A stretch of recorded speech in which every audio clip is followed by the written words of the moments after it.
नमस्कार, मैं हूं काजल सिंह और आप देख रहे हैं खबर इंडिया। ज्ञानवापी के सर्वे से क्यों है परेशान? कोर्ट का बड़ा आदेश, ज्ञानवापी का टूटेगा ताला, खुलेगा तहखाना, निकलेगा खजाना। ज्ञानवापी की तस्वीरें चिल्लाकर बोल रही हैं। तो चलिए बढ़ते हैं इन सारे सवालों के जवाब की ओर। श्री राम मंदिर के बाद अब पूरे देश में ज्ञानवापी मस्जिद को लेकर गहमागहमी शुरू हो गई है। कोई इसे धार्मिक रंग देने की कोशिश में लगा है तो कोई इसे इतिहास बदलने की दिशा में पहला कदम बता रहा है। वहीं हाई कोर्ट के फैसले ने साफ कर दिया है कि इसमें कुछ तो है जिसका सर्वे करना जरूरी है। आज हम आपको बताएंगे कि आखिर ज्ञानवापी को लेकर देश भर में इतना हंगामा क्यों है। इसे लेकर मुस्लिम समुदाय के लोग सड़कों पर क्यों आ रहे हैं और सर्वे का विरोध क्यों कर रहे हैं। दरअसल विवाद के बीच ज्ञानवापी मस्जिद से आई पहली तस्वीर को देखकर आप दंग रह जाएंगे। 10 मई 2022 के दैनिक जागरण अखबार में ये खबर छपी है। Anjuman Imtiaz committee advocate commissioner Ajay Kumar Mishra को हटाने की मांग कर रही है। दरअसल मस्जिद पक्ष की तरफ से ये दलील दी गई थी कि अदालत ने वीडियोग्राफी के लिए कहा है, न कि दीवारों को खुरचने के लिए। इस बार अखबार में एडवोकेट कमिश्नर के पक्ष में ये दलील दी गई है कि ज्ञानवापी परिसर के पत्थरों पर कमल के फूल और मंदिर के अन्य निशानों की जांच के लिए दीवार खुरचने में बुराई नहीं है।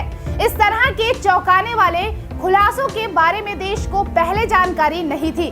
ज्ञानवापी में तहखाने को लेकर इस वक्त सबसे ज्यादा चर्चा हो रही है। स्वराज मैगजीन में छपे एक लेख में लिखा था कि जिसे ज्ञानवापी का तहखाना कहा जा रहा है, दरअसल वो पुराने तोड़े गए विश्वनाथ मंदिर का गर्भगृह है। इंडिया टीवी न्यूज चैनल की करीब 1 साल पुरानी रिपोर्ट में विश्वनाथ मंदिर के पक्षकार विजय शंकर रस्तोगी का एक बयान भी है, जिसमें रस्तोगी जी ने दावा किया है कि मस्जिद में एक तहखाना और तहखाने में अत्यंत विशाल शिवलिंग आज भी विद्यमान है। ऐसे में मेरे मन में भी ये सवाल उठ रहा है कि ज्यादातर शिव मंदिरों में शिवलिंग जमीन से सतह पर उठा हुआ होता है, लेकिन काशी विश्वनाथ में ऐसा क्यों है कि मंदिर का शिवलिंग जमीन के नीचे खोद कर स्थापित किया गया है।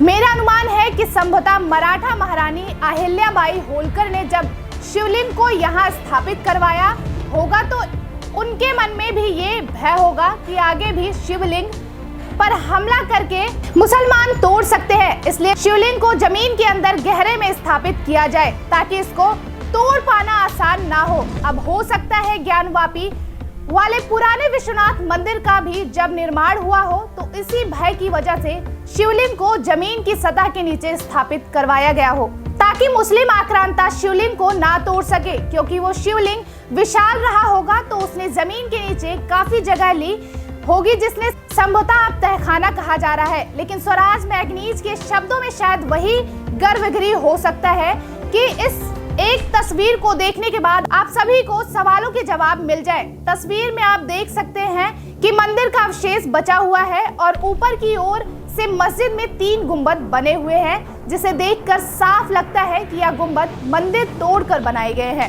इतना ही नहीं, तस्वीर में साफ देखा जा सकता है कि मुख्य द्वार बड़े बड़े पत्थरों से रोका गया है।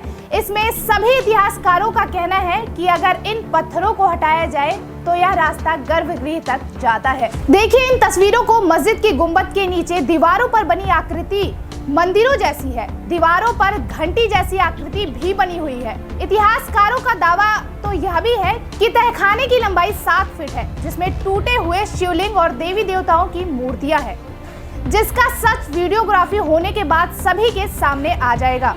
मंदिर में मौजूद नंदी की प्रतिमा हर किसी को सोचने पर मजबूर कर देती है। कहा जाता है कि हमेशा शिव की ओर मुंह करके ही नंदी की प्रतिमा होती है। कुछ इसी तरह ज्ञानवापी मस्जिद की ओर मुंह करके काशी विश्वनाथ मंदिर परिसर में नंदी की प्रतिमा रखी हुई है।